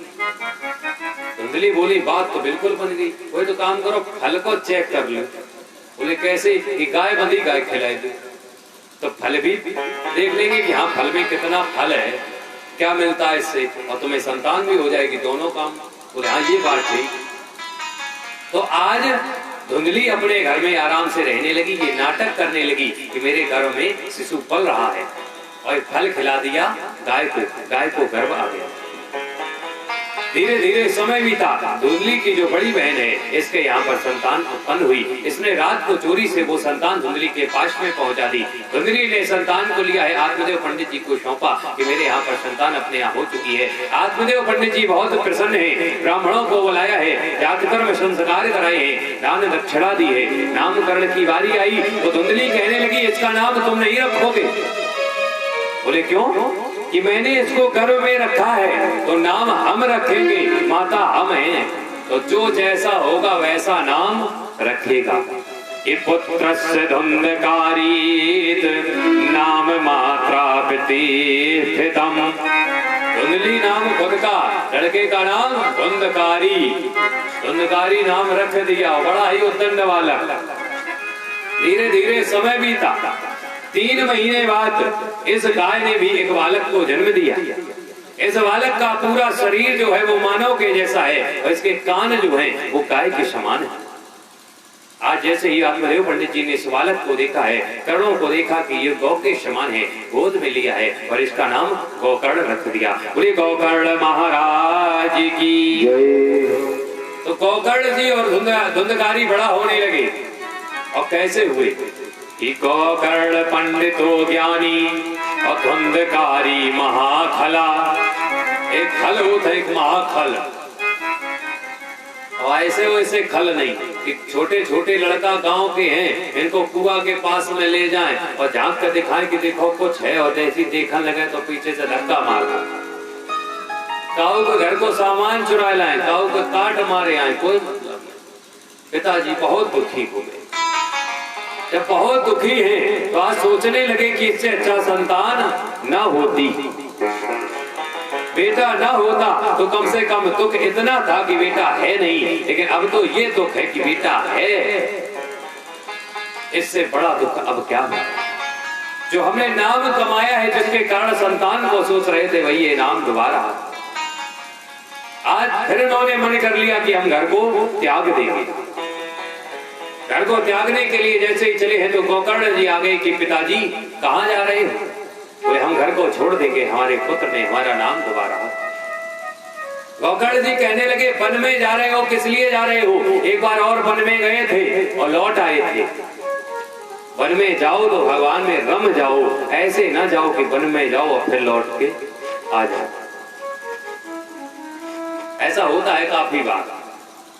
ऐसी कथा चल रही थी और जब यही बात कहें कि जब नाती कान लगे बाबा तब तो तुम बाबा बन जाओ। सीधी बात है, नाती ही कहता बाबा। बाबा का मतलब सब कुछ आज त्यागो। नाती कहे बाबा, घर में रखो ना दावा, चले जाओ वन में मारो धावा, बन जाओ तुरंत बाबा। ये बात नाती कह रहा था। ऐसी कथा कहें और जब कथा कही तो एक लोग बोले महाराज जी कथा समझ में आएगी, अब हम बाबा जी बन गए। कथा विराम हुई, उन्होंने गेरुए वस्त्र पहन लिए और बाबा जी बन गए। हमने चलो खाओ के एक लोगन के कथा पल्ले पड़ी। कुछ दिन बाद फिर पहुंचे वही कथा कहने, और जैसे कथा कहने पहुंचे तो वही बाबा जी जो गेरुए वस्त्र पहन के चले गए थे, देखे का जीन्स को पैंट टी शर्ट पहने सामने बैठे। चक्कर में पड़ गए बात का। कथा विराम हुई, पूछी इधर आओ। बोले हाँ बताओ महाराज जी कि हम कथा जब कहने आए थे और तब तो आप कहते हैं बाबा बन जाओ, चले गए थे। ये परिवर्तन हमने तो थोड़ा परिवर्तन कर पाया, आप पूरे परिवर्तन में चले गए।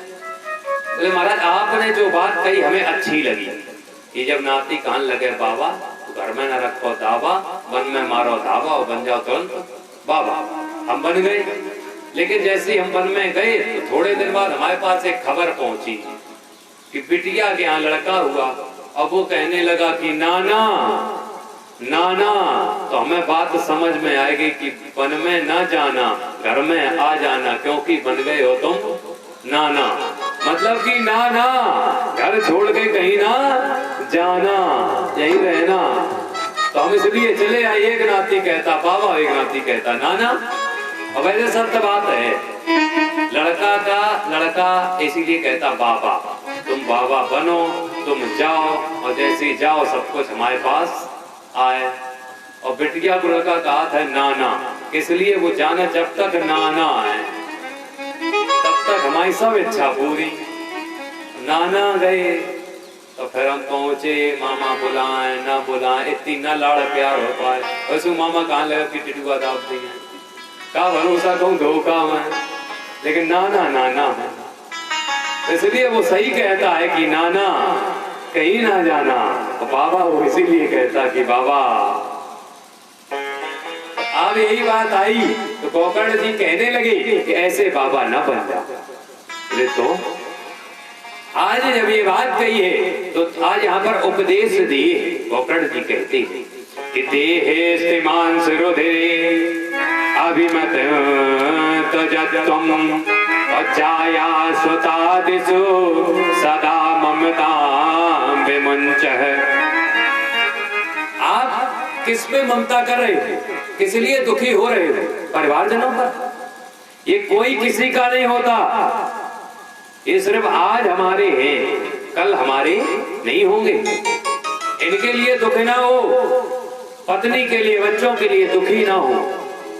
ये हमारे लिए है लेकिन हमारे नहीं है। ये संसार हमारे लिए है लेकिन ये संसार हमारा नहीं है।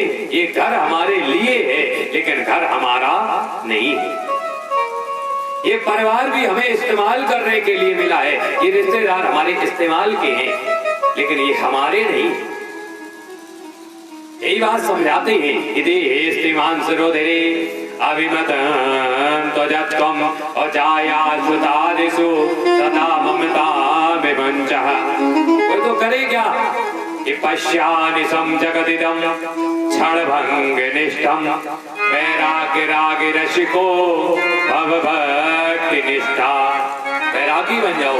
कैसे? जैसे भगवान के रसिक होते हैं, भगवान के भजन करो, ये ममता शब्द छोड़ दो। ऐसी ये कथा चल रही थी और कथा कहकर के हम घर पहुंचे। तो घर जब पहुंचे तो मोबाइल में एक हमने गाना सुना। ये सत्य बात है, गाना सुना, अभी तक सुनते रहते थे। गाना है, गाना की दृष्टि से गाने को सुनते थे, लेकिन जब पहुंचे और उसको हमने दोबारा सुना तो इस श्लोक से वो गाना बिल्कुल सिद्ध होता। मतलब आप लोगों ने भी सुना होगा लेकिन उसके शब्द कुछ लोगों ने समझे होंगे और शायद कुछ लोगों ने ना समझे। बताएं कौन सा? कि कसमे वादे प्यार का फाशव, बातें हैं बातों का क्या। कसमे वादे प्यार वफा। लोग कहते ना हम तुम्हारे बगैर जी नहीं सकते, और जब वे चले जाते तो बताओ कभी चले जाते। कोई कहते हम तुम्हें प्राणन से ज्यादा चाहते, उनके प्राण निकल जाए, खुद के निकल जाए जाने। तो कसमे वादे प्यार वफा, बातें हैं बातों का क्या। और कोई किसी का नहीं इस जग में, नाते हैं नातों का क्या। सिर्फ नाते हैं और कोई किसी का नहीं है। सत्य बात है। ये उस समय पर सुनते थे तभी हमें बात नहीं समझ में आती थी, लेकिन अब जब यहाँ पर सुना है तो अब ये बात हमें समझ में आती है कि होगा मसीहा सामने तेरे और फिर भी ना बच पाएगा। और होगा मसीहा सामने तेरे और फिर भी ना बच पाएगा। और तेरा अपना खून ही आखिर तुझको आग लगाएगा। शमशान में ले जाते हमारे अपने ही होते हैं कि तेरा अपना खून ही आखिर तुझको आग लगाएगा। और आसमान के उड़ने वाले और मिट्टी में मिल जाएगा। और आसमान में उड़ने वाले और मिट्टी में मिल जाएगा। और कसमे वादे प्यार वफा सब बातें हैं बातों का क्या। सुख में तेरे साथ चलेंगे, दुख में तुझको छोड़ेंगे। सुख में तेरे साथ चलेंगे और दुख में तुझको छोड़ेंगे। और दुनिया वाले तेरे बनकर और तेरा ही दिल तोड़ेंगे। दुनिया वाले तेरे बनकर और तेरा ही दिल तोड़ेंगे। और देते हैं भगवान को धोखा, इंसान को क्या छोड़ेंगे। और देते हैं भगवान को धोखा और दुनिया को क्या छोड़ेंगे। और कसमें वादे प्यार वफा सब बातें हैं, बातों का क्या।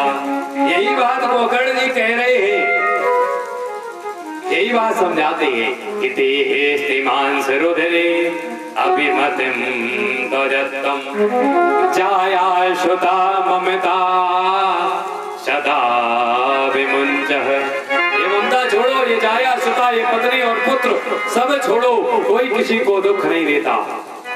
सिर्फ भगवान की भक्ति करो पिताजी। अगर वन में जाना चाहते हो तो इसलिए जाओ। आज आत्मदेव पंडित जी को पुत्र की ये बात समझ में आई है, वन में चले गए। और जब वन में गए हैं तो भागवत जी के 10वें स्कंद का उन्होंने पाठ किया है और अपने आप की मृत्यु हो गई और मुक्त हो गए गोकुल, वो लोग चले गए। बोले भक्तवत्सल भगवान की। अब जब आत्मदेव पंडित जी चले गए, जाने के बाद में अब ये धुंधकारी तो बिल्कुल आजाद। पिताजी गए, अब क्या दिक्कत। तो ये माता से कहने लगा, माता मुझे धन दो। माता के पास जब तक धन था ये देती नहीं, और जब धन चला गया अब ये माता को मारने लगा, पीटने लगा। और जब ये माता को मारने पीटने लगा तो मैया सोचने लगी कि ऐसा पुत्र ना होता तो ज्यादा अच्छा। एक दिन रात में ये बहुत दुखी हो गई, तो क्या किया कि कूपे पाता कृतो रात्रो, कूपे पाता कृतो रात्रो तेन सा निधनम गता। रात्र में उठी है और पास में कुआं था, उस कुएं में कूद जाती है और अपने प्राणांत कर देती है। गोकर्ण जी ने देखा कि पिताजी चले गए, माता जी चली गई, तो ये घर को छोड़ करके तीर्थाटन के लिए चले जाते हैं। अब ये धुंधकारी घर में अकेला रह रहा है, 5 वैश्याओं को ले आता है और घर में रखने लगता है और वैश्याओं के साथ में गमन करने लगता है। वैश्याएं जो इससे कहती है वो ये कार्य करता है। वैश्याएं कहती है धन लेकर के आओ तो ये चोरी करता है। वैश्याएं कहती है कि तुम मांस का भक्षण करो तो ये मांस का भक्षण करता है। एक दिन की बात है, ये वैश्याएं सोचने लगी कब तक ये थोड़ा थोड़ा धन लाएगा, इससे ज्यादा धन मंगाया जाए। तो वैश्याएं कहती है धुंधकारी जाओ मेरे लिए तुम हीरे जवाहरात लेकर के आओ, रत्नों के आभूषण लेके आओ, मुझे ये पहनना है। धुंधकारी कहने लगा हम कहां से लेकर के आए। बोले अगर लेकर के नहीं आओगे तो हम तुम्हें छोड़ करके चले जाएंगे। धुंधकारी राजा के यहाँ जाता है, चोरी करता है, चोरी करके रत्न आभूषण लाया है। वैश्याओं को जैसे ही रत्न आभूषण दिए हैं, वैश्याओं ने उन आभूषणों को देखा है, विचार करने लगी कि जो आभूषण है ये राजा के यहाँ के हैं, और जब राजा के आभूषण चोरी करके लाया है दूत इसको पकड़ ले जाएंगे, ये हमारा सबका नाम ले देगा, हम भी बंदी गृह में पहुंच जाएंगे। तो सब ये विचार कर रही तो क्या किया जाए। सब लोगों ने योजना बनाई है कि आज रात्रि में धुंधकारी को हम मार देंगे और सारा धन लेकर के यहाँ से भाग जाएंगे। रात्रि का समय है, धुंधकारी चारपाई पर लेटा हुआ है। 5 वैश्याएं उठती हैं, रस्सी से आज धुंधकारी को बांध देती हैं और ऐसे ही बांध दिया है। धुंधकारी कुछ महसूस हुआ है, उठ करके जो उठना चाहा है तो उठ नहीं पाया, चीखने लगता है, कहता है कि देवियों तुमने मुझे क्यों बांधा है, हम तो तुम्हें प्रेम करते हैं। जैसे ये बात कही है तो वैश्याएं कहती हम तुम्हें प्रेम नहीं करते। बोले हम तुम्हें चाहते हैं। बोले तुम हमें चाहते हो लेकिन हम तुम्हें नहीं चाहते। बोले अभी तक क्या था कि हम तुमसे चाहते थे, हम तुम्हें नहीं चाहते। जब हमें पता लग गया है कि अब तुमसे मिलना बंद हो जाएगा, इसका मतलब अब तुम्हें चाहना बंद हो गया। बोले जब तक मिल रहा है तब तक चाहत है, ये सत्य बात है। नौजवानों को देख लेना क्या करते हैं, जब तक कुड़िया कोई पार हो तो पीछे पीछे घूम होते हैं जगत में मतलब के व्यवहार। जब तक गुटका जेब में और पीछे घूमे यार। और जब तक गुटका चल रहा हो, जहाँ गुटका खत्म कहला पुड़िया दे खत्म करे जाओ तो हम दूसरे काम से जाए। जब तक मिल रहा है तब तक है, जिस दिन मिलना बंद उस दिन खत्म था। तो बेचाएं कहती मुझे पता है कि आज के बाद तुमसे धन नहीं मिलेगा, इसलिए हम तुम्हें नहीं छोड़ेंगे। ये चीखने लगता है, चिल्लाने लगता है कि बचाओ बचाओ। जैसे ये चीखता है तो बेचाएं सोचते हैं कि कहीं कोई पड़ोसी ना जाग जाए। बगल में चूल्हा जल रहा है, चूल्हे में जलती हुई लकड़ी को उठाते हैं और जलती हुई लकड़ी इसके मुंह में ठूस देते हैं और जैसे अंगारे इसके अंदर जाते हैं उसके प्राणांत हो जाते हैं और धुंधकारी मारा जाता है। और जब ये मारा गया तो क्या बना? ये बना भूत। कि कौशल्या के राम भय और सुनीति के भय भूत। कौशल्या के राम भय और सुनीति के भय भूत भूत। और जैसे के तैसे भय और धुंधली के भय भूत। जिनके जैसे हैं वैसे होंगे। सुनीति मैया अच्छी हैं तो ध्रुव जी हुए हैं, कौशल्या मैया अच्छी हैं तो राम जी हुए हैं, और आज धुंधली जैसी है वैसे इनके पुत्र हुए कौन? धुंधकारी। क्या बने? भूत। कौकर्ण जी को जैसे ये बात पता लगी है कि मेरी माता जी का देवावसान हो चुका है, मेरे भाई भी चले गए, मेरे पिता भी चले गए हैं, तो क्या किया जाए? सब लोगों के लिए श्राद्ध कर दिया जाए। आज गोकर्ण जी ने सबके श्राद्ध किए हैं और अपने गांव में वापस आए हैं।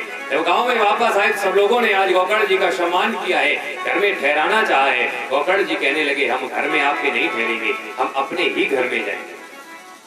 गोकर्ण जी अपने घर में आए हैं, रात्रि में विश्राम कर रहे हैं, चारपाई पर लेटे हुए हैं।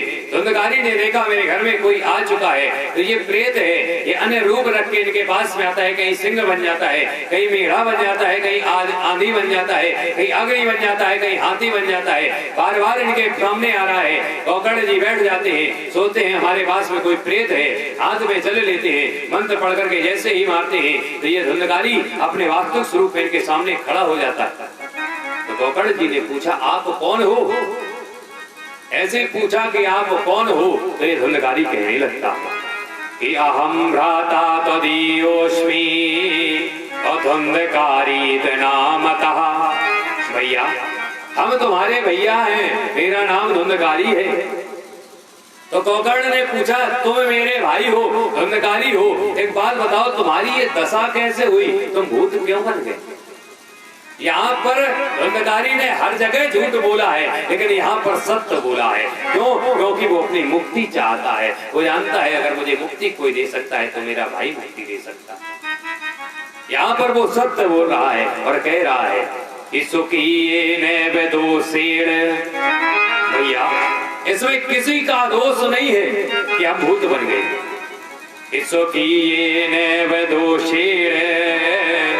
ब्रह्मत्वं नाशितम मया। मैंने अपने ब्राह्मणत्व का नाश कर दिया है, इसलिए मुझे भूत बनना पड़ा। तो भैया कृपा करो मुझे इस भूत योनि से मुक्ति दिला दो। तो आज धुंधकारी को मुक्ति दिलाना चाहते हैं। गोकर्ण जी बहुत दुखी है कि मेरे भैया को कैसे भी मुक्ति मिल जाए। आज मेरा भैया भटक रहा है, इधर उधर फिर रहा है, इसके पास कोई शरीर नहीं है। सत्य बात यही है कि भाई का भाई के प्रति प्रेम एक कथा ही बताती। रावण इतना बड़ा अत्याचारी, तुलसी बाबा ने कहीं पर उसे अभागा नहीं कहा, पापी कहा, छल कहा, दुष्ट कहा, लेकिन अभागा नहीं कहा। अभागा कब कहा? कि रावण जवाही विभीषण त्यागा। रावण जवाही विभीषण त्यागा। रावण जवाही विभीषण त्यागा।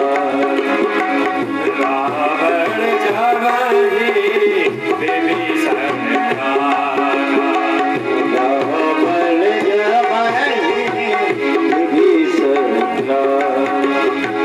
रावण जवाही विभीषण त्यागा। रावण जवाही विभीषण त्यागा।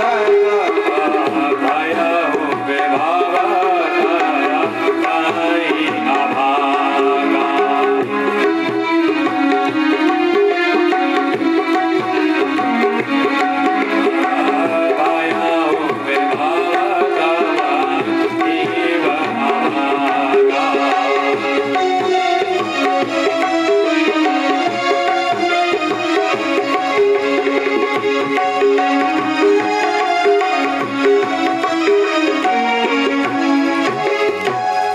तब कहा जब उसने अपने भाई को लात मार दी है और लंका से बाहर कर दिया है। तब उस जगह पर बाबा ने लिखा कि आज से रावण अभागा हो गया है, क्योंकि एक भाई ने भाई का तिरस्कार कर दिया।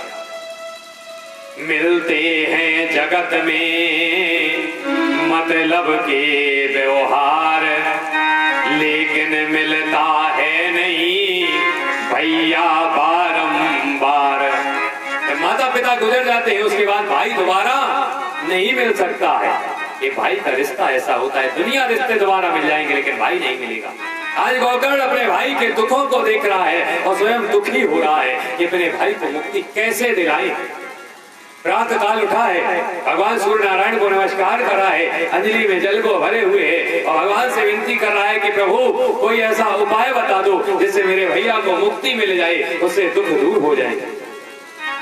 आज अंजलि में जल लेकर के जैसे ही अर्चन करता है, भगवान सूर्यदेव प्रकट हो जाते हैं। भगवान सूर्यदेव कहते हैं कि गोकर्ण अपने भाई की मुक्ति चाहते हो, जाओ हम तुम्हें एक रास्ता बताते हैं कि श्रीमद् भागवतान मुक्ति सप्ताह वाचनम करो। जाओ तुम श्रीमद् भागवत कथा का वाचन करो, अपने भाई को ये कथा सुनाओ, उसकी मुक्ति हो जाएगी।